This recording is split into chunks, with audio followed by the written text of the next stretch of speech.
cruel millionaire fired the maid for taking his son. She left in tears and swearing to never come back. 5 years later, she returns, a millionaire and unrecognizable. Now, he kneels before the woman he once humiliated. If this story interested you, don't forget to subscribe to our channel and tell us which city you're watching from. We'll continue. Helen woke up with a start to the shrill sound of the alarm clock. Her heavy eyes focused on the red numbers on the display. 6:15, 15 minutes late. She jumped out of bed in panic, rushing to the room next door, where her 5-year-old son Ethan was still sleeping peacefully, hugging his favorite dinosaur plushie. "Ethan, sweetie, wake up. Mommy's running late," she whispered, trying to stay calm while gently shaking the small body wrapped in sheets. The boy grumbled, turning to the other side. On normal days, this scene would draw a smile from Helen, but not today.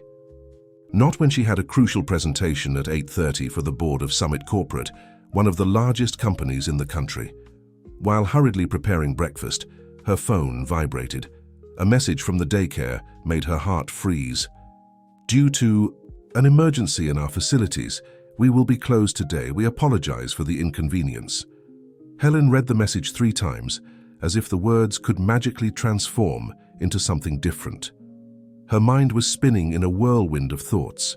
Her neighbor, Mrs. Parker, who usually helped in emergencies, was traveling. Her mother, well, it had been years since they'd spoken, since that fight that left scars too deep to be mentioned. Ethan's father was never present, disappearing. Even before his son was born. "Mommy, I don't want to go to daycare today," mumbled Ethan, dragging his feet to the kitchen, still hugging his dinosaur. Helen felt her heart tighten. How could she explain to a 5-year-old child that his mother was about to make a decision that might cost her job? "Sweetie, today's going to be different," she began, trying to sound excited while helping her son get dressed. "You're going to see where Mommy works."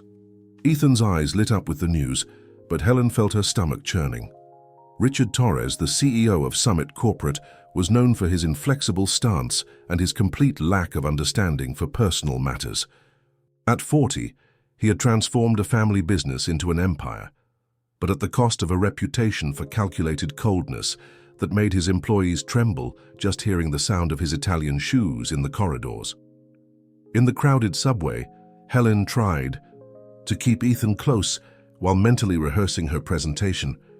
The administrative restructuring project was her chance to prove her worth, to show that a single mother could be just as competent as any other employee. But now, with a 5-year-old child literally in tow, her chances seemed to dwindle with each station. Upon reaching Summit Corporate's imposing mirrored glass building, Helen felt her heart racing. She passed through reception quickly, mentally thanking that Mary, the friendly receptionist who always arrived later, wasn't at her post yet. In the empty elevator, she knelt in front of her son. "Ethan, I need you to be the quietest boy in the world today. It's going to be like a special mission, okay? You'll stay under Mommy's desk with your toys and you can't make any noise." The boy nodded, his big eyes conveying a seriousness that broke Helen's heart. He had always been too mature for his age, as if he understood the weight his mother carried on her shoulders. On the 15th floor, Helen discreetly guided Ethan to her desk, strategically positioned in a more secluded corner of the office. She arranged a small space underneath, with her bag serving as a cushion, and gave her son her tablet with headphones and some quiet toys. While organizing the documents for the presentation, she could hear the growing murmur of the office filling up. Each time someone passed near her desk, her heart jumped. The meeting would start in 20 minutes, and so far her improvised plan was working. It was then that she felt an itch in Ethan's nose. Her eyes widened in panic as she saw her son making that all-too-familiar expression. "No, no, no," she thought desperately, but it was too late. The sneeze echoed through the office, followed by a sepulchral silence that made Helen freeze in her chair. The silence was broken by the unmistakable sound of Italian shoes hitting the floor. Helen felt the blood freeze in her veins as Richard Torres emerged from his private office, interrupting an important video conference. His penetrating gaze swept the room until finding the source of the noise. "Miss Helen," his deep voice cut through the air like a razor. "Could you explain what that sound was?" Before she could answer, Ethan, frightened by the severe tone, dropped his dinosaur plushie. The toy rolled out from the improvised hiding place, stopping at the CEO's feet. The entire office held its breath. A child? The incredulity in Richard's voice was palpable. In my office? Helen stood up, her legs trembling but her posture firm. Years of struggle as a single mother had given her strength she didn't even know she had. Mr. Torres, I can explain. The daycare had an emergency today and... Conference room, now. The words came out like ice blocks, each syllable loaded with authority. Helen picked up Ethan, feeling the small body tremble against hers. She followed Richard to the conference room, where several executives were already waiting for the presentation. Their gazes oscillated between pity and embarrassment. "Gentlemen, excuse the interruption," Richard began, his voice controlled but laden with irony. "Apparently, we've transformed our office into a daycare without my knowledge." Ethan held tighter to his mother's neck, hiding his face. Helen felt a wave of protection and indignation grow inside her. "Mr. Torres, I'm a dedicated professional. In 5 years with the company, I've never delayed a delivery, never missed a day without justification. Today I faced an emergency and... Personal emergencies are not the company's problem, Miss Helen," Richard cut in. "This behavior is completely unacceptable. You're suspended indefinitely. Remove your things and your companion from the office. Immediately!" The silence in the room was deafening. Helen felt tears forming in her eyes, but she wouldn't let them fall. With what dignity she had left, she adjusted Ethan in her arms and walked to the door. Before leaving, however, she turned one last time. "You know, Mr. Torres, perhaps you're right. Personal emergencies are not the company's problem. But that's precisely why companies like this one, which pride themselves so much on their success, fail to see the human potential they waste every day." Her words hung in the air like a dense fog. For a very brief moment, Helen swore she saw something glimmer in Richard's eyes. Was it recognition? Doubt? But soon the moment passed, and the mask of coldness returned to its place. As she gathered her things, colleagues passed by discreetly, some whispering words of support, others leaving small notes on her desk. Monica, her closest friend at work, promised to call later. In the elevator, Ethan finally broke his silence. "Mommy, did the angry man get mad because of me?" Helen felt her heart break. She knelt in front of her son, holding his little face in her hands. "No, sweetie, you didn't do anything wrong. Sometimes adults forget what it's like to be a child, how important it is to take care of each other." As she left the building, Helen could no longer contain her tears. Years of hard work, sleepless nights studying, endless juggling to be both mother and professional. Everything seemed to crumble because of a single morning. What she didn't know, as she walked down the sidewalk with Ethan in her arms, was that her departure had left a deeper mark than she imagined. On the 15th floor, Richard Torres stood in front of his office window, watching mother and son walk away. In his hands, an old yellowed photo showed a small boy alone in a similar office, waiting for a father who never had time. Helen stared at the intercom with a mixture of surprise and apprehension. Ethan, by her side, nervously clutched his dinosaur plushie. After a few seconds that seemed like an eternity, she pressed the button to allow entry. Richard climbed the stairs slowly, his heart beating in a way he wasn't accustomed to. When Helen opened the door, he was momentarily speechless. She looked different there in her environment, wearing jeans and a simple t-shirt, her hair loose framing her face. "Come in," she said, her voice neutral but polite. The apartment was small but cozy, full of children's drawings on the walls and books stacked on every available surface. Ethan peeked timidly from behind the sofa, still clutching his dinosaur. Richard noticed it was the same one that had rolled to his feet the day before. "Hi, Ethan," he said, softening his voice in a way that surprised even himself. "Nice dinosaur. Do you know what species it is?" The boy's eyes widened. "It's a Tyrannosaurus Rex," he answered softly, taking a step forward. "Ah, of course. The king of dinosaurs. Did you know I had one just like it when I was a child?" Helen observed the interaction with curiosity. This gentle man talking about dinosaurs, seemed like a completely different person from the ruthless CEO of the day before. "Mr. Torres," she interrupted, "I imagine you didn't come here to discuss paleontology." Richard straightened up, clearing his throat. "No, I didn't. Helen, I came to apologize. My reaction yesterday was inappropriate." "Inappropriate?" Helen let out a humorless laugh. "You humiliated me in front of the entire board. You suspended me without even giving me a chance to explain."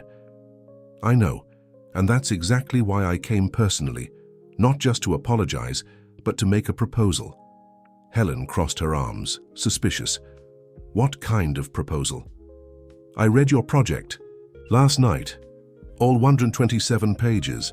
It's brilliant, Helen, the way you thought about restructuring, considering not just efficiency, but employee well-being, as it's exactly what the company needs." He paused, organizing his thoughts. "Yesterday's incident made me realize something I've been ignoring for a long time. Our company has grown, but at what cost? How many talents have we lost because we're unable to understand that our employees are, above all, people?" Ethan had come closer, now sitting on the arm of the sofa, completely absorbed in the adults' conversation. "What I'm proposing is that you not only come back, but that you lead a new project, something we've never done before. I want to create a work environment that's truly inclusive, with a nursery, flexible hours, psychological support, and I want you to be at the forefront of this." Helen sat down, stunned by the proposal. "Why me?" "Because you live this reality. Because you proved it's possible to be an exceptional professional without ceasing to be a mother. And because—" he hesitated, "because you made me remember something I've tried to forget for a long time." At that moment, Ethan approached Richard, extending his dinosaur. "Want to hold him?" The innocent gesture broke the tension of the moment. Richard took the toy carefully, as if it were something precious. "Thank you, Ethan. You know, when I was your age." And so, sitting on a modest sofa with a plush dinosaur in his hands, Richard Torres began to tell his story. He talked about his father, about the loneliness of empty offices, about how he learned early on that success and affection couldn't coexist. Helen listened attentively, seeing for the first time the man behind the CEO's mask. When he finished, she remained silent for a few moments. "When do I start?" she finally asked. A genuine smile lit up Richard's face. "How about Monday? And this time Ethan is officially invited to see the office, properly this time." Summit Corporate was different that Monday. The buzz through the corridors was inevitable as Helen crossed the entrance hall with Ethan, this time with no need to hide him. The boy, wearing his favorite Tyrannosaurus Rex t-shirt, looked in wonder at the environment he had only glimpsed days before. "Good morning, Helen." "Hi, Ethan." Mary, the receptionist, greeted them with a warm smile. "Mr. Torres asked you to go straight up to the 16th floor. There's a surprise waiting." In the elevator, Ethan held his mother's hand firmly, his excitement mixed with a touch of nervousness. "Mommy, will the dinosaur man be there?" Helen smiled at the way her son referred to Richard. It was surreal to think how, in just a few days, her life had come full circle. "Yes, sweetie, and from what it sounds like, he's prepared something special for us." The elevator doors opened to a floor Helen had never visited before. Unlike the other corporate environments in the building, this one was under full renovation. Richard was waiting for them, wearing something she never imagined seeing. Besides the impeccable suit, he had a badge with a small dinosaur drawn on. "Welcome to the future space of our pilot project," he announced, a gleam of enthusiasm in his eyes that made him almost unrecognizable. "Ethan, how about helping me show your mom what we're preparing?"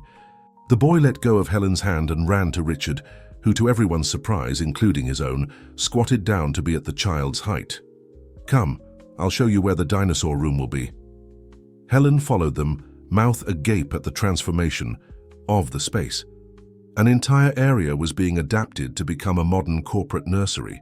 Walls were being painted with vibrant colors, and a team of architects was animatedly discussing multifunctional spaces. "This will be just the beginning," Richard explained, while Ethan fascinatedly explored a small children's library already installed. "Besides the nursery, we'll have nursing rooms, decompression spaces, and a specific area for older children who need to stay with their parents occasionally. Helen realized her hands were trembling slightly. This is incredible, but it must be costing a fortune. Money is not what the company lacks, Richard replied, his tone changing to something more reflective. What we lacked was humanity. You know, I spent the entire week thinking about what you said about wasting human potential, and I realized I was repeating my father's same mistakes, measuring success only in numbers and graphs. A group of executives passed by them, some clearly uncomfortable with the radical change that was happening. Richard noticed the looks, but for the first time in his life he didn't care about others' judgment. Helen, I want you to lead not just this project, but an entire new corporate well-being division. You'll have total autonomy and your own team. I know it's a big challenge. I accept, she interrupted, her voice firm and decided, but with one condition. I want this to be more than just a marketing project. I want to make a real difference in people's lives. Richard smiled, extending his hand. Deal, and to start, he took a small object from his pocket. A key. Your new office, right there, next to the children's library. Ethan came, running back to them, carrying a book about dinosaurs. Look, Mommy, just like mine. Actually, Richard cleared his throat, seeming almost shy. I bought that book after I visited you. I thought it would be a good start for our library. Helen felt something change in the air between them. It wasn't just the CEO trying to fix a mistake. There was something more, something she couldn't yet name, but that made her heart beat a little faster.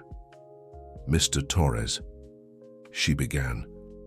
Richard, he corrected softly. I think after everything we can put formalities aside. Ethan tugged at Richard's pants. Will you read the book with us? The innocent request caught both adults by surprise. Helen started to say that Richard was certainly busy, but he was already sitting on one of the small, colorful beanbags. Of course I will, he replied, loosening his tie.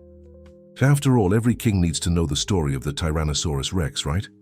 And so, in the middle of a renovation, and under the curious gazes of passing employees, the feared CEO of Summit Corporate began reading a story about dinosaurs.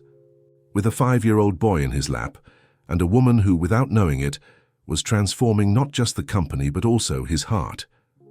Weeks turned into months, and the change at Summit Corporate was palpable.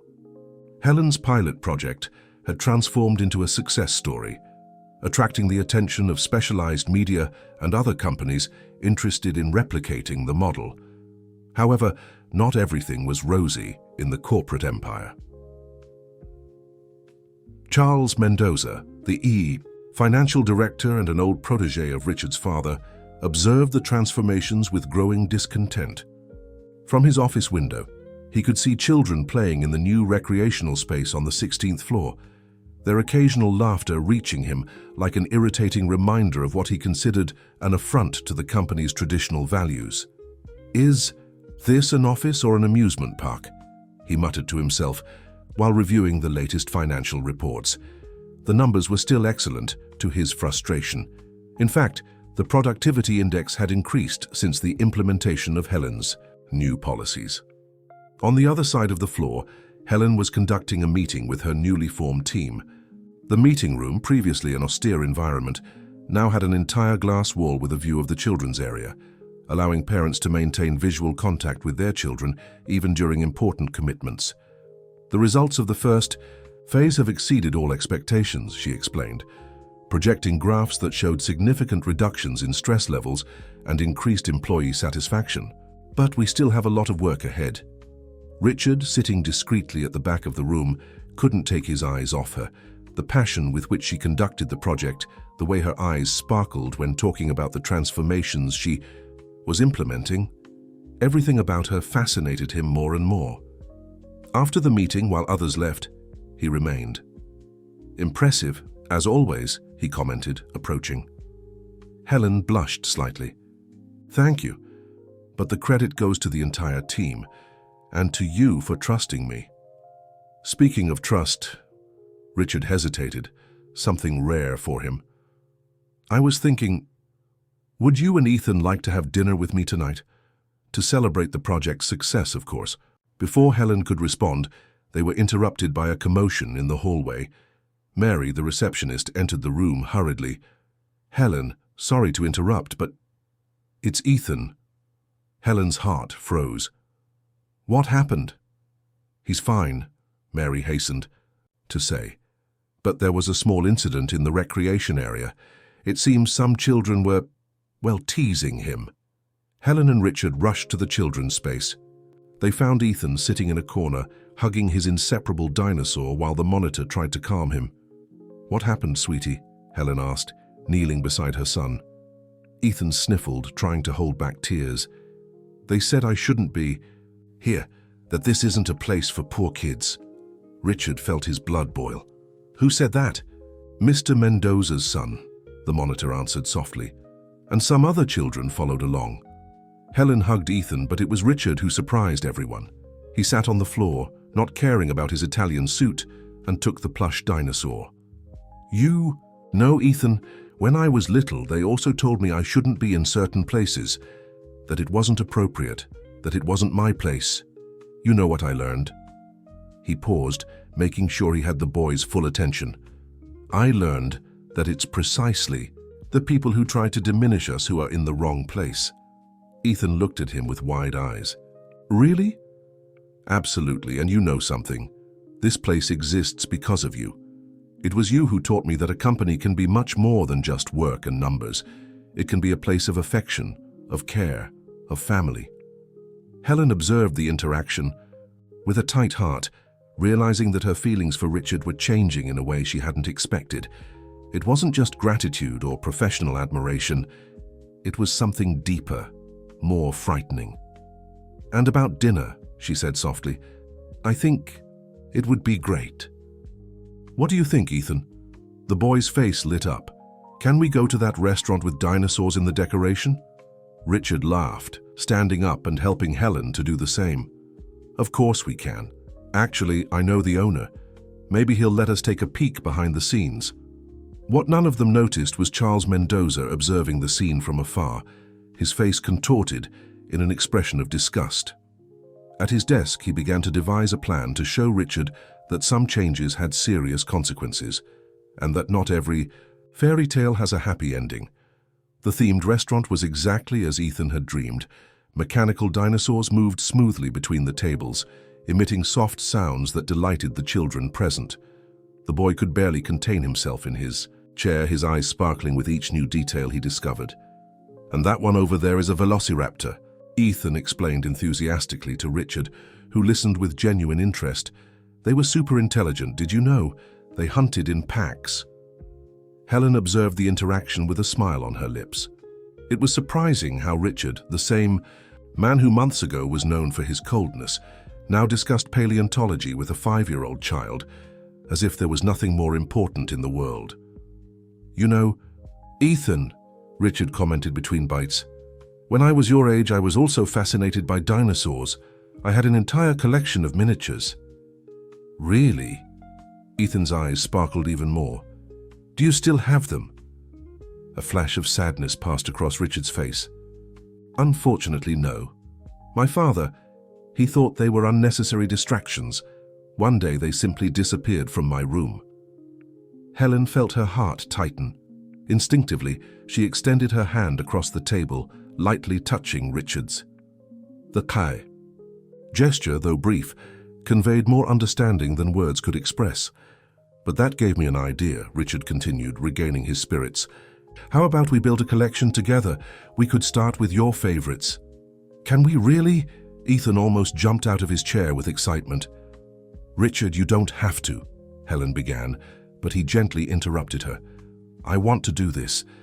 Actually," he paused, as if carefully choosing his words, "these last few months have meant a lot to me. You two have taught me so much about what really matters." The moment was interrupted by the waiter bringing dessert, a chocolate volcano that erupted with hot syrup. Ethan clapped his hands with joy, momentarily forgetting the conversation about dinosaurs. While the boy delighted in the dessert, Richard and Helen talked about work, but in a different way. It was no longer the formal relationship between CEO and employee. There was a growing intimacy, a mutual understanding that went beyond the professional. "Did you know I found some old documents today?" commented Richard. "School records, and guess what? I discovered we studied at the same school." Helen's eyes widened. "St. Peter's School. But how did we never meet?" "You started a few years after I left, but it's funny to think that our lives were already connected somehow, even without us knowing." Dinner extended far beyond what was planned. When they finally left the restaurant, Ethan was already dozing in Helen's arms. Richard insisted on driving them home, and during the journey a comfortable silence filled the car. At the apartment door, while Helen put Ethan to bed, Richard waited in the living room. His eyes scanned the photographs on the walls. Happy, moments of Helen and Ethan, just the two of them, always united. One in particular caught his attention. Ethan as a newborn, Helen with dark circles under her eyes but smiling radiantly. "It was difficult in the beginning," Helen commented, returning to the living room. "Being a single mother, working, studying. There were moments when I thought I wouldn't make it." "But you did," Richard replied, his admiration evident. "And now you're helping others succeed too." They looked at each other for a moment, the tension in the air almost palpable. Richard took a step forward, but then his cell phone vibrated. It was a message from Charles Mendoza. "We need to talk urgently about irregularities in the new project."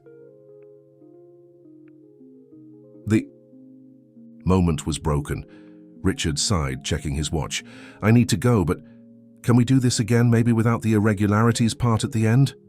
Helen laughed softly. "Of course, Ethan will love it, and so will I." After Richard left, Helen leaned against the closed door, her heart beating rapidly. From the bedroom, she heard Ethan's sleepy voice.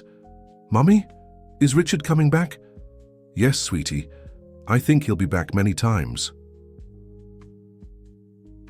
What Helen didn't know was that at that exact moment, Charles Mendoza was in his office, carefully organizing a series of manipulated documents that, he hoped, would destroy not just the project, but also the growing closeness between Richard and Helen. The morning started busily at Summit Corporate.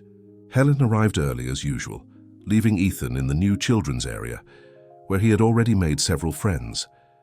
The initial provocations had diminished considerably, especially after Richard implemented an awareness program about bullying and diversity. "Good morning, Helen." Monica, her assistant, seemed nervous. "Mr. Mendoza called an emergency board meeting for this afternoon, something about serious irregularities in the project." Helen felt her stomach churn. She knew that Charles had never supported the changes, but until then his resistance had been limited to acid comments and disapproving looks. "Have you talked to Richard about this?" she asked, trying to stay calm. "He's been in meetings since he arrived, with Mr. Mendoza himself." On the 18th floor, the tension was palpable. Richard listened in silence as Charles presented a series of carefully organized documents. "As you can see," Charles explained with false concern, "there are serious discrepancies in the project's financial reports. Misappropriation of funds, overpricing in renovation contracts, suspiciously directed benefits." Richard flipped through the documents, his face an impenetrable mask. "Why are you showing me this now, Charles?" "Because I care about the company, Richard, as your father always cared. He trusted me to protect his legacy, and I can't stay silent seeing all this being destroyed by sentimentality." The last word was pronounced with evident contempt. Richard raised his eyes from the papers, facing his former mentor. "Sentimentality," he repeated coldly. "Is that how you see our employees' well-being?" "I see reality," Charles retorted. "A company is not a charity. Your father understood that, built an empire based on discipline and results, and now you're letting a single mother transform everything into a circus." Richard felt his blood boil, but maintained his composure. Years of corporate training had taught him to mask his emotions. "These documents will be presented to the board this afternoon," Charles continued. Unless what? "Unless you reconsider the direction you're taking. The project can be gradually discontinued without fanfare.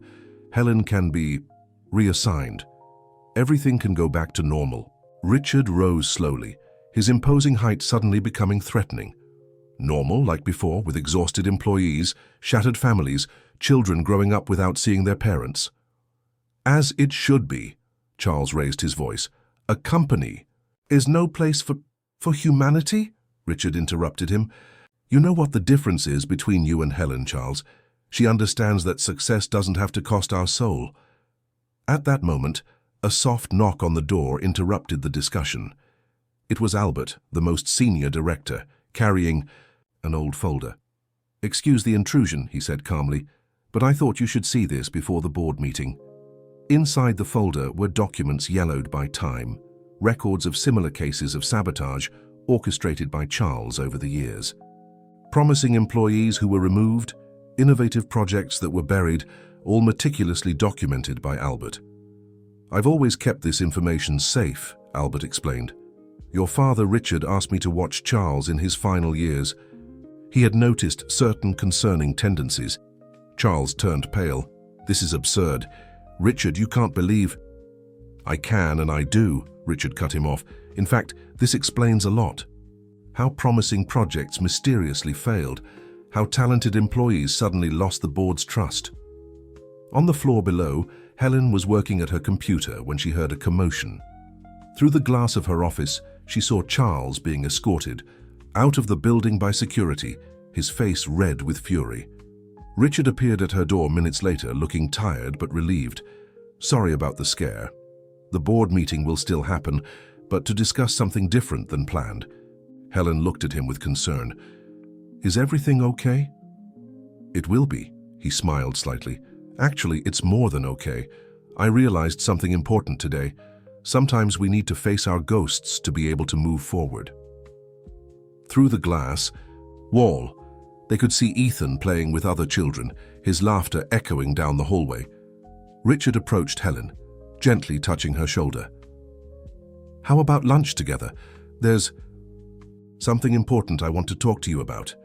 Helen's heart raced. Something good or bad? Good, very good. About the future, possibilities, and, well, about us. The restaurant chosen by Richard for lunch was discreet and elegant, with tables far enough apart to ensure privacy. Helen noticed that he seemed simultaneously anxious and determined, repeatedly arranging the napkin on the table. First of all, he began, I want you to know that the project is safer than ever. After what happened with Charles, the board voted unanimously for the program's expansion. Helen let out a sigh of relief that she didn't know she was holding. That's wonderful. But you mentioned you wanted to talk about something more. Richard took a sip of water, as if seeking courage. Helen, these last few months have changed my life in a way I never thought possible. It's not just about the company or the project. It's about you, about Ethan, about who I've become around you both. Helen's heart accelerated. She could feel the weight of the moment, the electricity in the air between them. I'm seeing a therapist, he suddenly revealed. I started a few weeks ago. I realized I needed to deal with many things from my past, especially about my father, about patterns. I was repeating without realizing. Helen reached across the table, gently touching his hand. That's very brave of you, Richard. It's because of you both, he continued, turning his hand to intertwine his fingers with hers. Ethan made me see how much I lost of my own childhood, trying to be the son my father wanted. And you showed me it's possible to be successful without sacrificing your humanity. A discreet tear rolled down Helen's face, which she quickly wiped away with her free hand. What I'm trying to say is, Richard paused, taking a deep breath. I'm in love with you, Helen, and it's not just that. When I think about the future, I can no longer imagine one without you and Ethan in it. The silence that followed was laden with emotion. Helen felt her heart beating so strongly that she was sure Richard could hear it.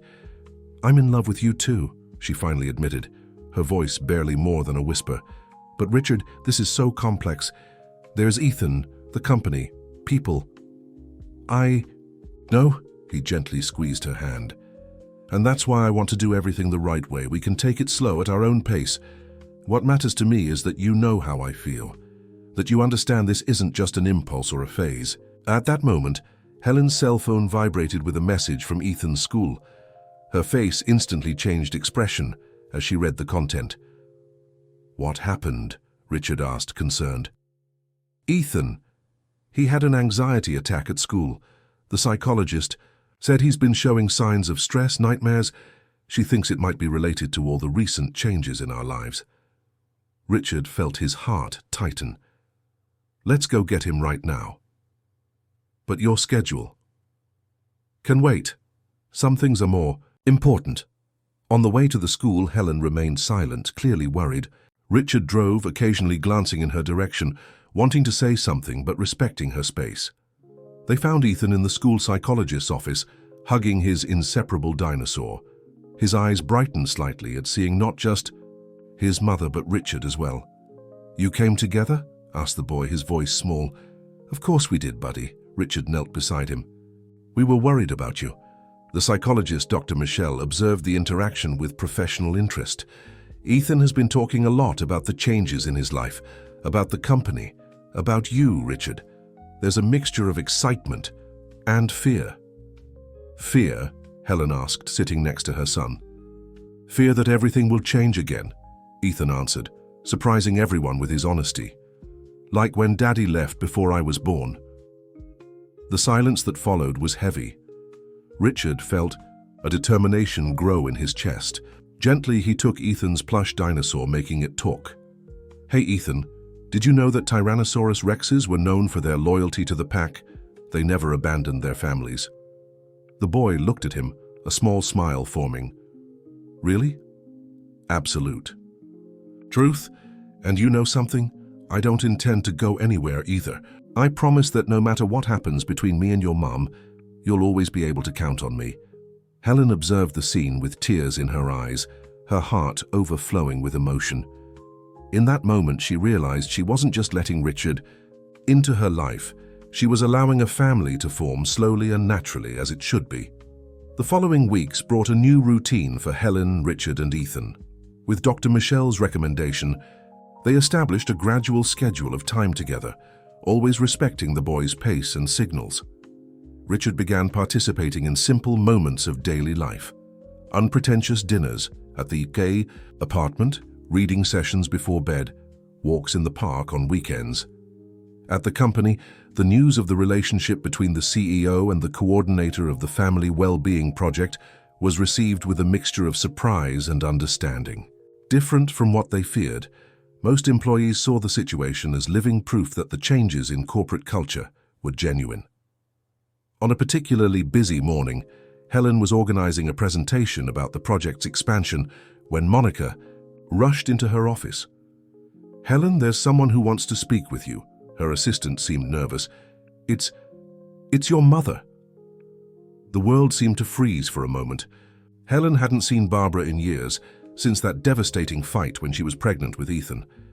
Her mother never accepted her decision to have the baby alone, to refuse the money that Ethan's father offered to resolve the situation. "Where is she?" Helen asked, her voice trembling slightly. "In reception. She said she saw a report about the project in Business and Enterprises magazine with your photo." Helen took a deep breath, trying to organize her thoughts. At that moment, her cell phone vibrated with a message from Richard. "Saw your mother in reception. Want me to ask her to leave?" A sad smile formed on her lips. Even amid chaos, he was thinking of protecting her. "No," she replied. "I need to face this." Barbara was sitting in the waiting area, her restless hands betraying her nervousness. At 65, she maintained the elegance that Helen remembered from childhood, but there was something different in her eyes, a fragility she had never seen before. "Mom," Helen said softly, approaching. Barbara stood up with a start. "Helen, you look beautiful." The silence that followed was heavy with unspoken words, years of distance and hurt. "I saw the report," Barbara continued, her voice choked, "about what you're doing here, helping other mothers, other families. And I thought about how many times I failed you, how many times I chose judgment instead of support." Helen felt tears forming in her eyes. "Mom, no, let me finish," Barbara gently interrupted. "When you decided to have Ethan, I was so worried about what others would think, about the plans I had for you that I couldn't see your strength, your courage. I regret every day not being by your side, not meeting my grandson." At that moment, the elevator door opened and Ethan came running out, followed by his monitor who was trying to catch up with him. Seeing Helen, he ran in her direction but stopped upon noticing the unknown lady. "Ethan, wait," the monitor called, embarrassed. "Sorry, Helen, he said he needed to show you a drawing he made." "It's okay, Alice," Helen smiled, taking her son in her arms. She turned to her mother, who was looking at Ethan as if seeing a ghost. "Mum, this is Ethan. Ethan, this is your grandmother." The boy, always surprising in his perception, extended the drawing he was holding. "Want to see? I made a dinosaur for Richard, but I can make another one for you too." Barbara took the drawing with trembling hands, her eyes welling up. "You like dinosaurs?" "I love them. Richard is helping me build a collection and—" "Who is Richard?" Barbara asked, looking at Helen. As if summoned by the mention of his name, Richard appeared in the lobby. Seeing the scene, he respectfully stopped at a distance, but Ethan spotted him. "Richard, come see, this is my grandma." The naturalness with which Ethan accepted this new reality, a grandmother he had never met, an almost stepfather who had recently entered his life, was touching. Richard approached cautiously, extending his hand to Barbara. "It's a pleasure to meet you, ma'am. Your daughter has transformed not just this company, but the lives of many people, including mine." Barbara shook his hand, observing the way he looked at Helen and Ethan, with a love so evident it was almost tangible. "Mom," Helen said softly, "how about having lunch together? There's a restaurant nearby with dinosaurs in the decoration. Ethan loves it."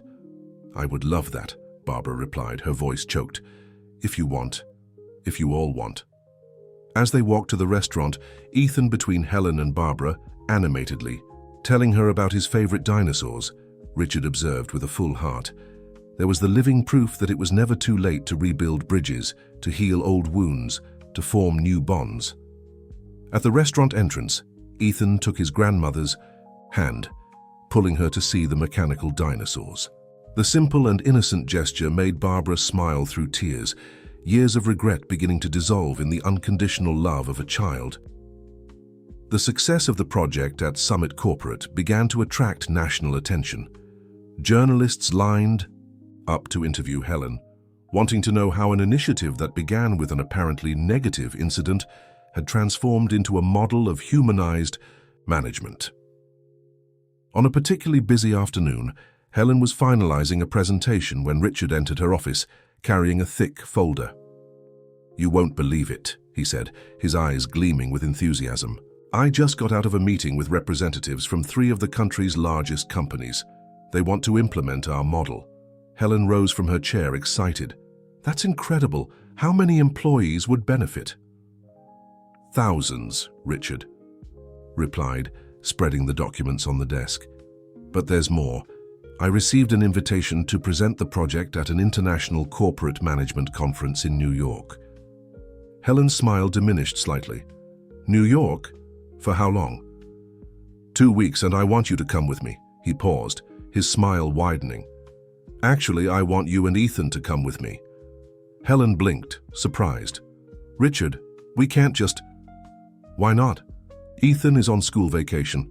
The project here is well established, and it would be an incredible opportunity. Besides," he approached, taking her hands, "there's the Museum of Natural History. Imagine Ethan's face seeing those real dinosaurs." Helen's face lit up at imagining the scene. In recent weeks, since the reconciliation with her mother, everything seemed possible. Barbara had become a constant presence in their lives, making up for lost time with Ethan, and, surprisingly, developing a friendship with Richard based on their shared love for gardening. "I'll think about it," she replied, but her smile already indicated the answer. That night, during the family dinner, which now regularly included Barbara, Helen brought up the subject. "New York?" Ethan almost spilled his juice with excitement. "Where the biggest dinosaur museum in the world is." "That very one," Richard confirmed, exchanging a complicit look with Helen. "And there's more. We could visit the Statue of Liberty, Central Park." "And I could stay with him while you're at the conference," Barbara offered, surprising everyone. It would be a great opportunity to spend time with my grandson. Helen felt tears in her eyes. A few months ago, the idea of her mother taking care of Ethan would have been unthinkable. Now it seemed the most natural thing in the world. The next day, while Helen organized the details of the trip, she received an unexpected visit to her office. It was Amanda, one of the employees from the financial sector, visibly pregnant and nervous. "Helen, sorry to bother you, but I need help," she began, wringing her hands. "My supervisor is pressuring me to postpone my maternity leave. He said he has important projects and can't release me now." Helen felt her blood boil.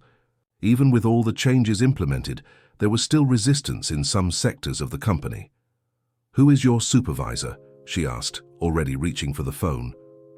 "Frank Morris." Helen froze. Frank was one of the most senior executives, known for his traditional and inflexible stance. He was also one of the biggest opponents of the family well-being project. "Amanda, give me a few minutes," Helen said, standing up. "I'll resolve this right now." In the hallway, she met Richard coming out of a meeting. One look was enough for him to realize something was wrong. "What happened?" Helen quickly explained the situation. Richard's face hardened. "Let's talk to him together." The meeting that followed was tense. Frank, seated in his luxurious office, tried to justify his actions with arguments about productivity and deadlines. But when Helen presented the data, proving how more satisfied employees were more productive, and Richard reminded him of the company's new policies, the supervisor was left without arguments. "Things have changed, Frank," Richard declared, his voice firm but controlled. "Either you change with them, or perhaps it's time to look for a company that shares your outdated values." Leaving the office, Helen held Richard's arm. "Thank you for supporting me in this." "Always," he replied, softly kissing her forehead. "We're a team, remember, in life and at work." Back in her office, Helen found a new drawing by Ethan on her desk, a family of dinosaurs, with a larger one wearing a tie, clearly Richard, a dinosaur with long hair like hers, a small dinosaur and an older dinosaur that could only be Barbara. Smiling, Helen hung the drawing on the wall next to photos of the project. It was a constant reminder that the biggest changes begin with the simplest gestures, like a child drawing his non-traditional but perfectly happy family. The trip to New York brought a new energy to the forming family. Ethan, on his first international flight, kept his face glued to the airplane window, observing the clouds that looked like cotton with wonder. Richard and Helen, seated beside him, exchanged complicit looks, while Barbara, in the seat in front, leafed through a magazine about the tourist attractions they would visit. "Look, Mommy," Ethan exclaimed, for the 10th time. "We're higher than the flying dinosaurs." "Pterodactyls," Richard gently corrected, making the boy smile. In recent weeks, his improvised paleontology lessons had become a beloved nightly ritual. The chosen hotel was located near Central Park, with a view of the Natural History Museum. On the first morning, while Richard and Helen prepared for the conference, Barbara organized the day's itinerary with Ethan. "We'll start with the Central Park Zoo," she explained, showing the map to her grandson. "And then we can take a walk through the park. How does that sound?" "But what about the dinosaurs?" Ethan asked anxiously. "Tomorrow," Helen promised, adjusting her tie. "Tomorrow we'll all go to the museum together. Today, Mommy and Richard need to give a very important presentation." The conference auditorium was packed. Executives from various countries waited to hear about Summit Corporate's revolutionary family well-being program. Helen, who had never spoken to such a large audience, felt her heart racing. "Nervous?" Richard whispered, holding her hand backstage. "A little," she admitted. "What if they don't understand? If they think it's just a naive project?" "Then they haven't understood anything," he replied with conviction. "What we've done isn't just a business project, it's a revolution in the way of thinking about work and family." The presentation was an absolute success. Helen shared not just data and statistics, but real stories. Employees who could accompany their children's growth, mothers who didn't have to choose between career and family, fathers who discovered the joy of actively participating in their little ones' lives. Richard, in turn, surprised everyone by speaking openly about his own transformation. I was the typical CEO focused only on numbers, he admitted. It took a child sneezing under a desk to make me see how wrong I was.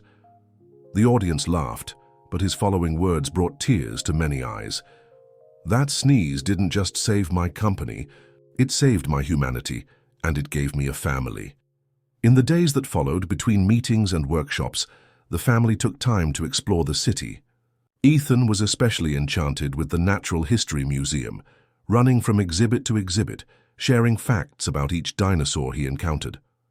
Did you know that the T-Rex had a brain the size of a banana? He explained enthusiastically to a group of tourists who smiled at his excitement. During a peaceful moment in Central Park, while Ethan played with other children in the playground under Barbara's watchful eye, Helen and Richard sat on a nearby bench. "This all seems like a dream," Helen commented, watching her son laugh freely. "Sometimes I'm afraid of waking up." Richard intertwined his fingers with hers. "It's not a dream, it's real as that sneeze that changed our lives." "You know what impresses me most," she continued, resting her head on his shoulder. "How Ethan is handling all this.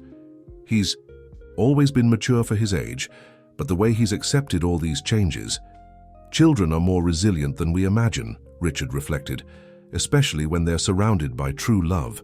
At that moment, Ethan ran up to them, his cheeks flushed with excitement. "Look what I found," he exclaimed, showing a pigeon feather. "It looks like a dinosaur feather."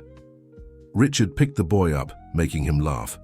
"Well, technically, birds are descendants of dinosaurs, so you're not entirely wrong." Barbara joined them, carrying a photo album she had brought from home. "Look what I brought to show," she said, sitting next to Helen.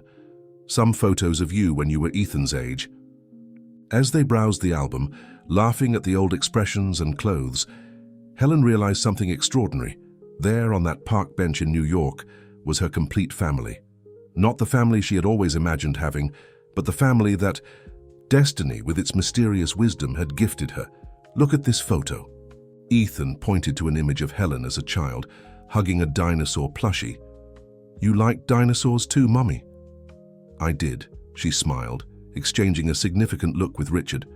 "And I still do, especially the ones that appear at the right time to change our lives." The news of the project's expansion to underprivileged communities spread quickly through Summit Corporate, generating diverse reactions. While many employees embraced the idea with enthusiasm, a group of conservative investors began to express concern about what they called a deviation from business focus. On a particularly tense morning, Richard found a detailed report on his desk criticizing the company's new directions.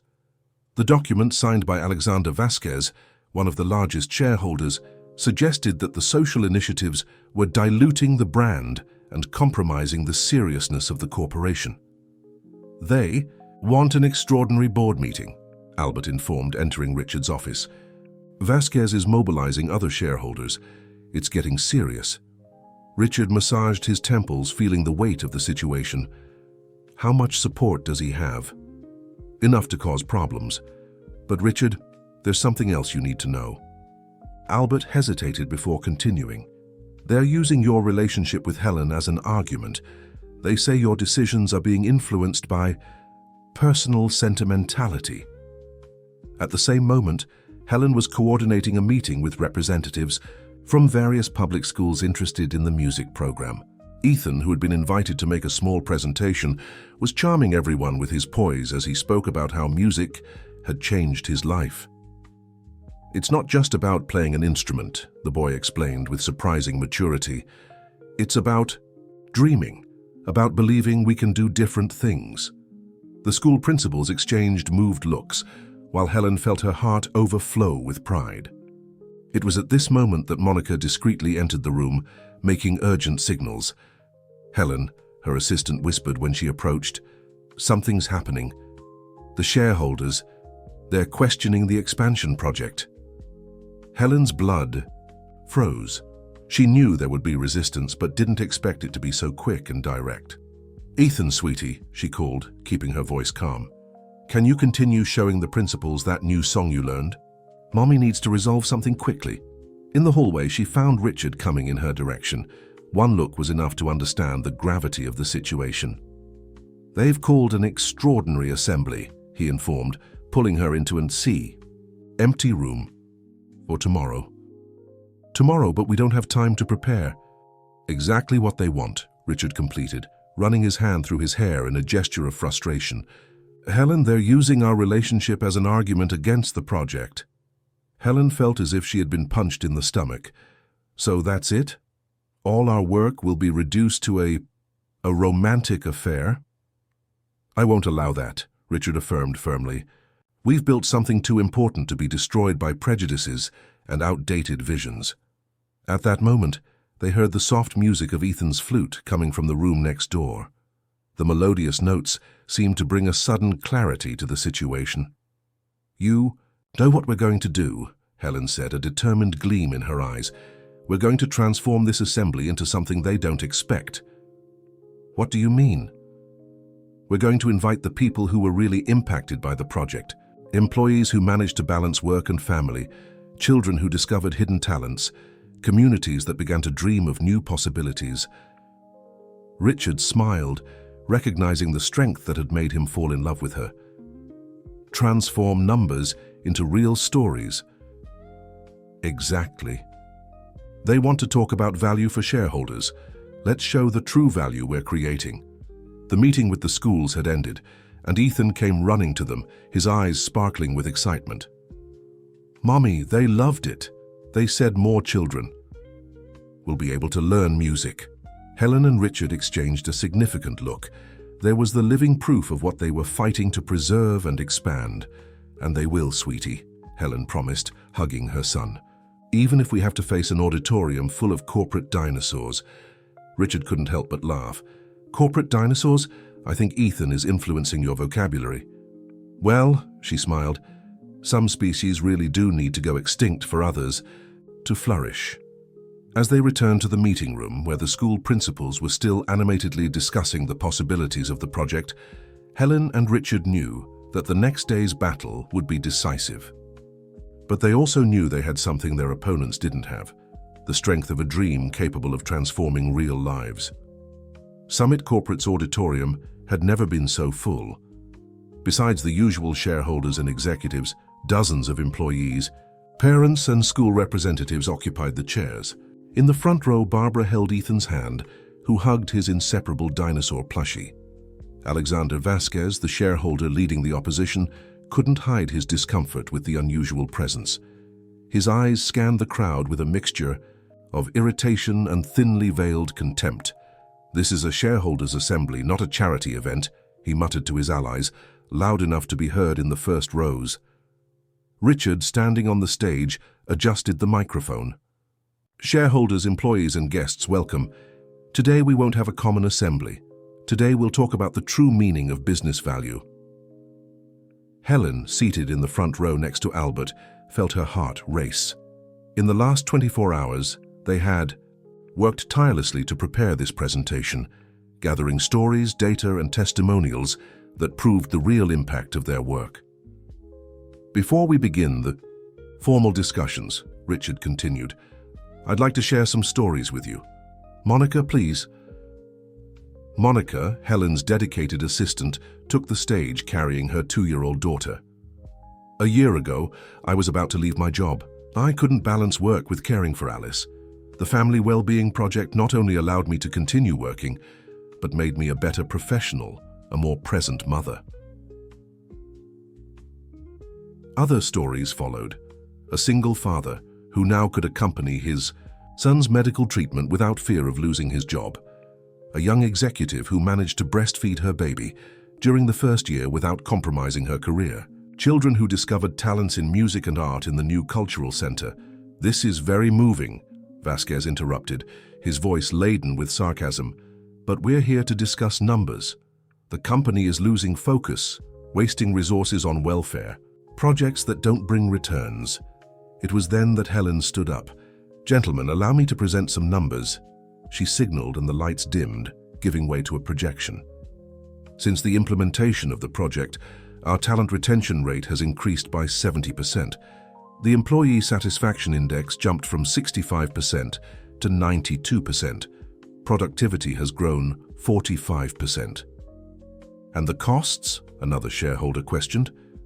Recruitment and training. Costs have been cut in half, Helen responded, advancing the slides. Absenteeism reduced by 60%. But more important than that, she made a dramatic pause. Our reputation in the market has never been higher. The value of the Summit corporate brand has grown 85% in the last year. A murmur ran through the auditorium. Even the most skeptical shareholders shifted in their seats, impressed by the numbers. But it's not just about numbers, Helen continued, her voice gaining strength. It's about creating a legacy. When we expand our project to underprivileged communities, we're not just doing charity, we're investing in the future. Each child who discovers their potential today is a talented professional tomorrow. At that moment, Ethan timidly stood up. Can I show something? Barbara tried to hold him back, but Richard made a positive gesture. The boy took the stage, carrying his flute.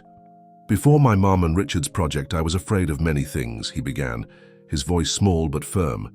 Afraid that people wouldn't like me, afraid to try new things, but then, he looked at Richard with adoration. Then I learned that it's okay to be different, that we can be strong and like dinosaurs, be business people and like music. And then, to everyone's surprise, Ethan began to play. The soft and complex melody filled the auditorium, silencing even the fiercest critics. When he finished, there wasn't a dry eye in the room. Vasquez cleared his throat, visibly uncomfortable. That's impressive. But we still need to vote on the restructuring proposal. Yes, we do, Richard agreed, returning to the microphone. But before we vote, I want everyone to reflect on a question. What kind of company do we want to be? One that only generates profits, or one that transforms lives while growing? The vote that followed was tense. Each vote was registered amid an expectant silence. Helen held Ethan's hand, who had returned to his place, while Richard attentively observed the score. The final result surprised everyone. By a small but decisive margin, the expansion project was approved. The decisive vote came from a silent shareholder who, as they discovered later, had visited the cultural center the previous week and personally seen the impact of the work. When the result was announced, the auditorium erupted in applause. Ethan jumped into Helen's lap, who hugged Richard, tears of joy streaming down her face. Barbara smiled proudly, while Albert patted the backs of shareholders who had voted in favor. "We did it, Mummy," Ethan exclaimed. "The good dinosaurs won." The collective laughter that followed his innocent comment definitively broke the tension in the room. Even Vasquez, defeated but visibly impacted by the presentation, sketched a reluctant smile. The victory at the assembly opened doors that Helen and Richard hadn't even imagined existed. In the weeks that followed, Summit Corporate became an international case study in humanized management and corporate social responsibility.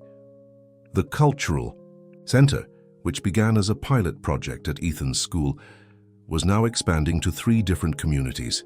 On a sunny afternoon, Helen observed from the garden as children rehearsed for the first performance of the newly formed children's orchestra. "What are you thinking about?" Richard asked, approaching with 2 cups of coffee. "About how everything has changed," she replied, accepting the cup. "You know that Ethan asked to give a talk at his school about how companies can help people." Richard laughed, sitting beside her, following in his mother's footsteps. But speaking of changes, he hesitated for a moment. "I've been thinking about something." "What?" "How about we transform this into something bigger? Not just a Summit corporate project, but an independent organization focused exclusively on expanding this model to other companies and communities?"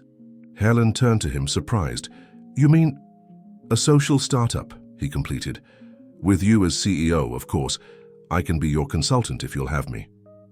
Before Helen could respond, they were interrupted by sounds of music coming from the improvised auditorium. Ethan was on stage leading a small group of children in a surprise performance. "He organized this himself," Barbara commented, approaching with tears in her eyes. "He said he wanted to show how music can unite different people." The group was playing a simplified but touching version of Ode to Joy. Some notes were off-key, but the enthusiasm and joy on the children's faces compensated for any technical imperfection. "You know what moves me the most?" Helen whispered to Richard, "seeing how he's grown, not just in music, but as a person. Remember that shy boy who hid under the desk? Now he leads performances and gives talks about dinosaurs and social responsibility," Richard completed, laughing softly. "I think we've all grown in some way." The performance ended with enthusiastic applause from the parents and employees present. Ethan ran to them, his face radiant with pride. "Did you see? We practiced a ton." And Maria, who had never played anything before, learned all the notes in a week. Helen hugged her son, feeling her heart overflow with love and gratitude. "Yes, sweetie, it was beautiful." "Richard," Ethan called, suddenly serious, "do you think we can do this in more places, so other children can learn too?" Richard exchanged a significant look with Helen before answering. "Actually, champion, your mom and I were just talking about that.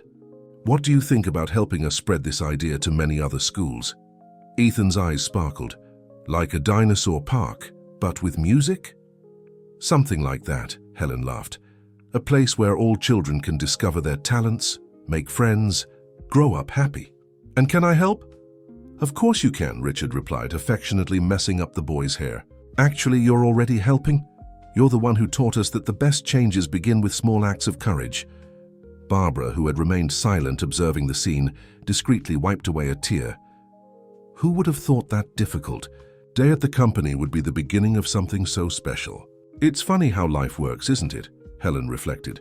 "Sometimes our greatest fears end up leading us to our greatest dreams." On stage, the children were beginning to organize for another song. Ethan ran back to join them, but not without giving a tight hug to each one. His mother, Richard, his grandmother, a family that destiny had built in the most unexpected places. "So," Richard murmured to Helen as they watched Ethan position his flute, "what do you say? Ready for another adventure?" Helen intertwined her fingers with his, smiling. "With you, two by my side, always."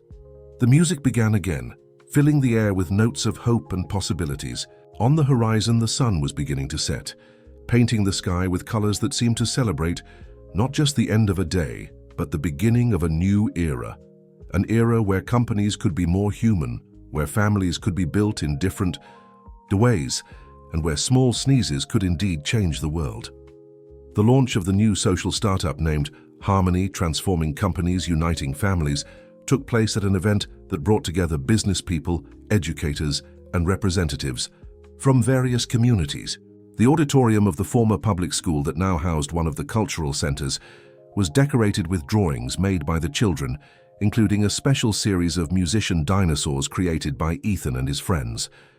Helen, standing on the stage, could hardly believe the transformation her life had undergone in such a short time. There she was, no longer just an administrative assistant struggling to balance work and motherhood, but a CEO about to lead a revolution in the corporate world. "Our mission is simple," she began her speech, her voice firm and passionate. "We want to create a world where no one has to choose between being a good professional and a good parent, where companies understand that their greatest asset is not numbers in spreadsheets, but people with dreams, families, and infinite potential."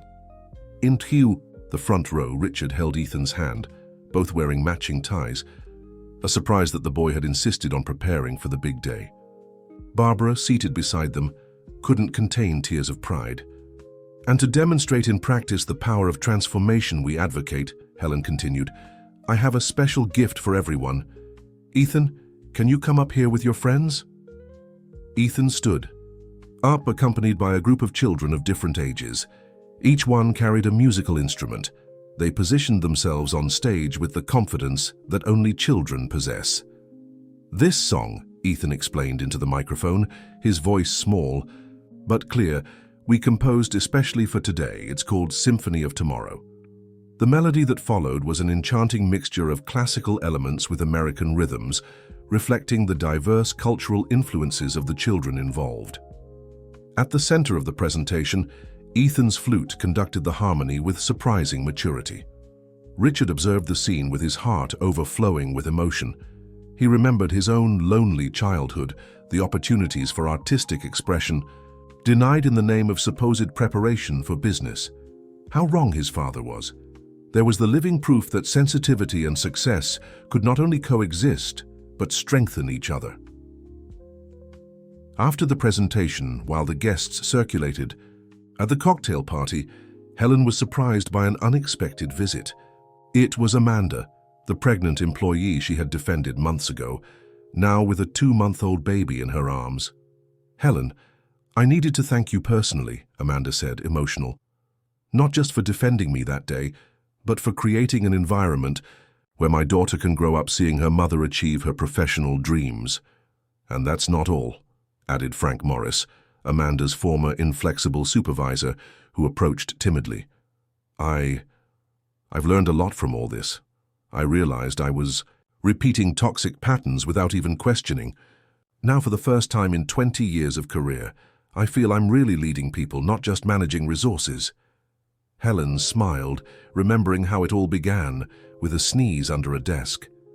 How could something so small trigger such a profound transformation? "Mommy!" Ethan called, running in her direction with Richard right behind. "Look who's here." To her surprise, a group of international executives had arrived for the event. Among them, she recognized familiar faces from the conference in New York. "We came personally to learn about the project," explained a Japanese executive. "We want to implement something similar in Tokyo. The way you integrated culture, education, and corporate environment is revolutionary." Richard approached Helen, gently placing his hand on her waist. "And this is just the beginning," he commented. "We already have invitations to present the project in Singapore, London, and Frankfurt." Ethan, who had been unusually quiet, tugged at the sleeve of Richard's jacket. "Does that mean we'll travel again? Can I bring my dinosaur?" The collective laughter that followed was interrupted by Barbara, who approached with a mysterious expression. "Before you make travel plans, I think you have another matter to resolve, don't you?" Helen and Richard exchanged a complicit look. It was true. Amid all the preparations for the launch of Harmony, there was something special they were saving for the right moment. "Ethan," Helen called softly, crouching down to be at her son's height. "Richard and I wanted to talk about something important. With you."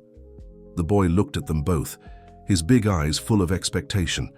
The dinosaur plushie, faithful companion of all adventures, clutched tightly in his arms as always. Night had already fallen when Helen, Richard, and Ethan arrived at the Dinosaur Restaurant, the same one where months ago they had shared their first family dinner. This time, however, Barbara accompanied them, carrying a small box wrapped in colorful paper. "Why did we come here today?" Ethan asked, his eyes sparkling with the familiar themed decoration. "It's not my birthday." "Nor mine," Richard smiled, helping him sit down. "But today is a special day for another reason." The waiter, who seemed to be in on the secret, brought a special menu decorated with dinosaurs wearing bow ties. Ethan laughed at the illustration, but his curiosity was growing. "Ethan," Helen began, her voice soft but firm, "you know that in these last few months our life has changed a lot, right?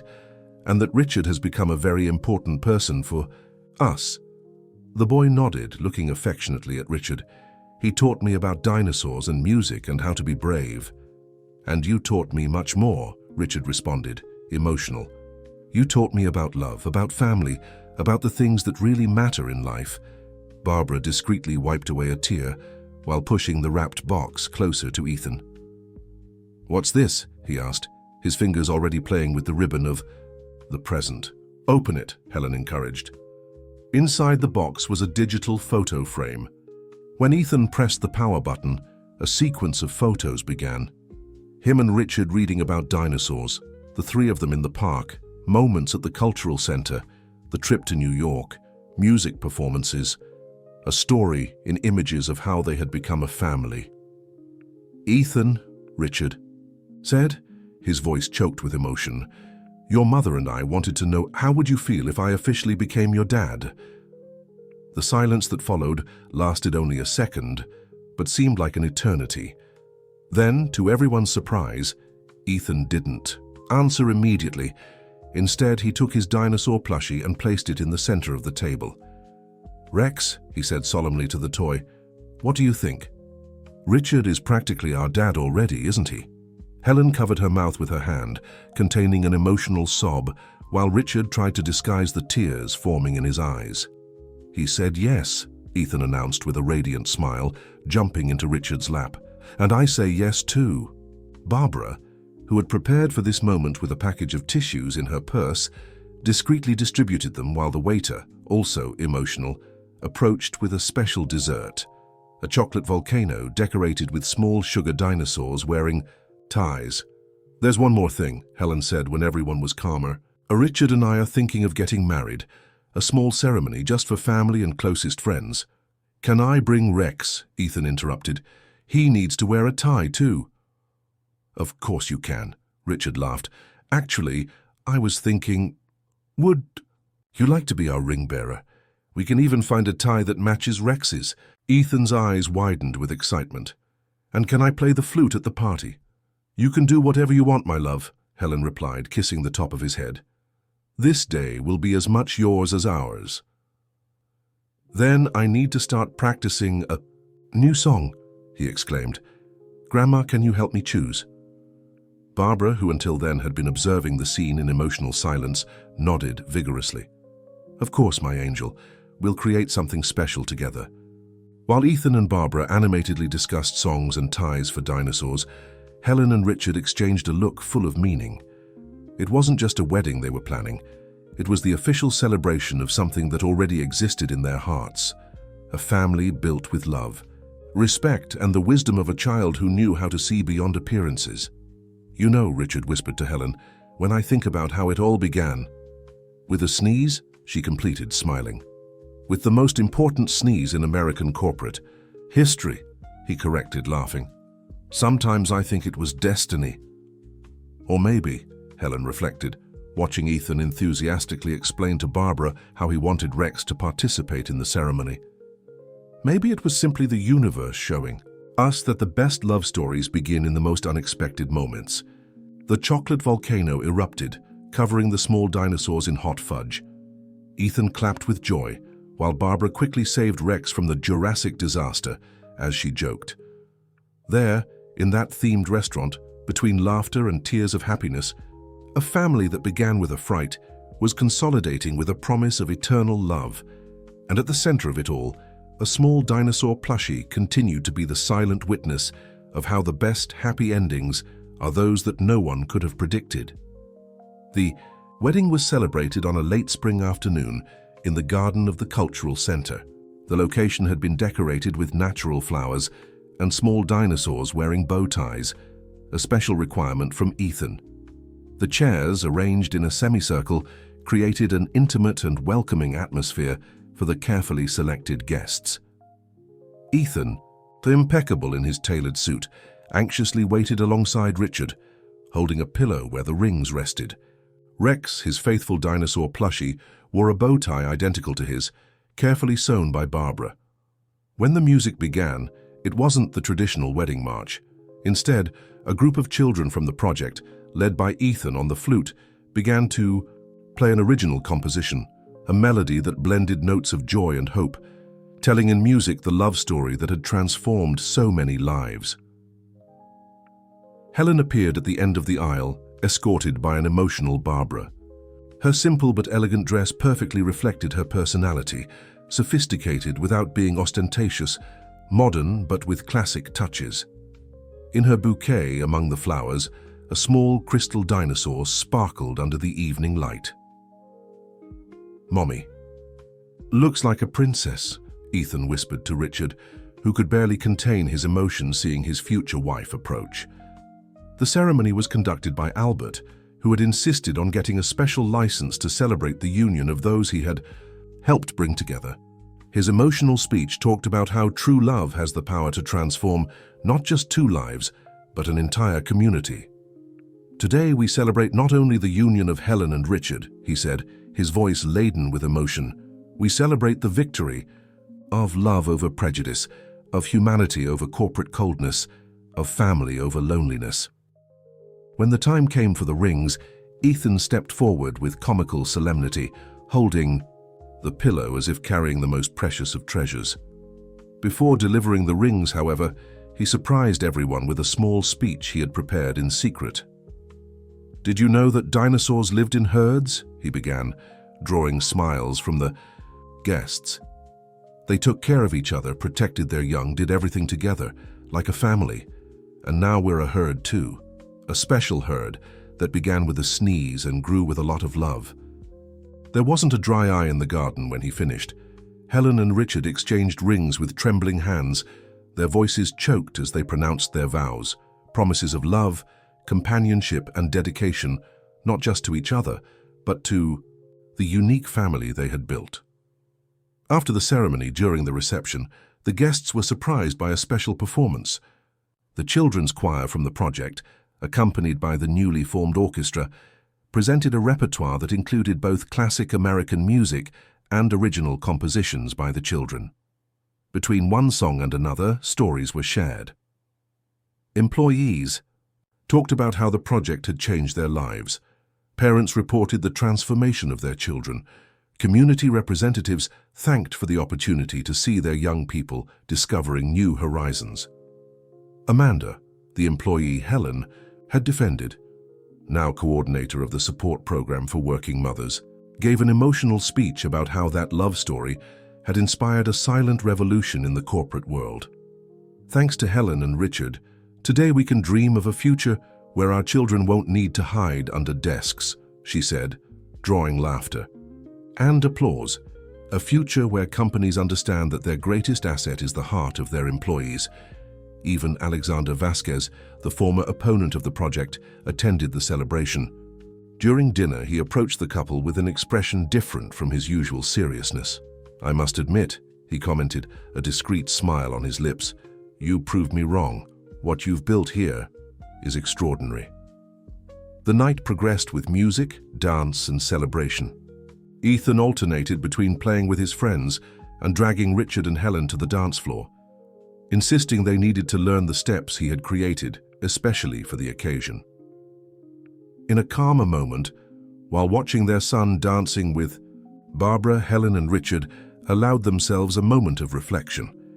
"If someone had told me on that morning of the sneeze that we would be here today," Helen began. "You wouldn't believe it," Richard completed, gently kissing her hand. "But you know what's most amazing? This is just the beginning." "The beginning?"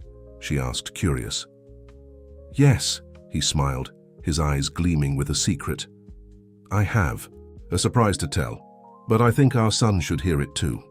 Ethan, as if having a sixth sense, chose exactly that moment to come running back to them, his bow tie already slightly crooked after hours of dancing and playing. 6 months after the wedding, Harmony's office was buzzing with activity. What began as a pilot project, now spread across 5 states, with plans for international expansion underway. Helen, in her new office with a view of the cultural center's garden, was finalizing a video conference with European partners when Ethan came running in, followed by Richard. "Mommy, Mommy, I need to show you something," the boy exclaimed, his eyes sparkling with excitement. Helen smiled, quickly ending the call. In recent months, her son had flourished in surprising ways. Besides music, he had discovered a talent for drawing and was creating a series of comic books about a family of dinosaurs that helped other people. "What is it, sweetie?" she asked, noticing that Richard also smiled mysteriously. Ethan extended a carefully folded paper. It was a drawing. The dinosaur family now included a new member, smaller than the others. At the top of the page, in colorful letters, was written, "My family growing." "How did you—" Helen began, looking surprised at Richard. "He figured it out on his own," Richard laughed. "Apparently our son is more observant than we thought." "You're different, Mommy," Ethan explained with the wisdom that only children possess, like Aunt Amanda was before Julia was born. "And Richard keeps asking all the time if you're okay. If you want to rest—" Helen pulled her son into a tight hug, tears of happiness streaming down her face. They had planned to tell about the pregnancy at the special dinner Barbara was organizing for the weekend, but the universe, through Ethan's attentive eyes, had other plans. "Are you happy about being a big brother?" she asked softly. "Very," Ethan exclaimed. "I'm already teaching Rex to be a good big brother too, And I'll teach the baby all about dinosaurs and music and how to be brave." Richard joined the hug, his heart overflowing with love for his family. "And you'll be the best big brother in the world." That afternoon, the cultural center was especially busy. A new music class was starting, and children of all ages filled the corridors with sounds of instruments being discovered for the first time. Ethan, now a junior assistant in the flute classes, helped beginners with the patience and kindness he had learned in his own journey. Rex, faithfully seated in a special chair, supervised everything with his permanent bow tie, a wedding gift from Barbara that was never removed. "Sometimes I still wonder," Helen commented to Richard as they watched their son, "how a moment of apparent disaster could transform into so many good things." "Maybe because there aren't really disasters," he replied, embracing her from behind and placing a caring hand on her still discreetly growing belly. "Just opportunities disguised as problems." The sound of children's laughter mixed with musical notes filled the air. In the garden, Barbara was conducting a gardening class for a group of children, teaching them to plant seeds and care for small seedlings, a perfect metaphor for the work they did there every day. The project that was born from a sneeze now had ramifications that went far beyond the corporate world. Companies across the country were adapting their policies, inspired by Harmony's model. Communities were flourishing with new cultural centers. Families were strengthened with the support and understanding that was so lacking in the traditional work environment. And at the center of it all, a family that defied conventions continued to grow and transform. Ethan, the boy who once hid under a desk, was now helping other children find their own voice. Helen, the single mother who faced prejudice and difficulties, was leading a revolution in the business world. Richard, the former Hardline CEO, had discovered that his true vocation was building bridges between the corporate world and the most fundamental human needs. The future looked promising, not just for them, but for all the families that would be touched by their story. And as the sun set on the horizon, painting the sky with colors that seemed to celebrate all the possibilities yet to come, Ethan played the first notes of a new song he had composed.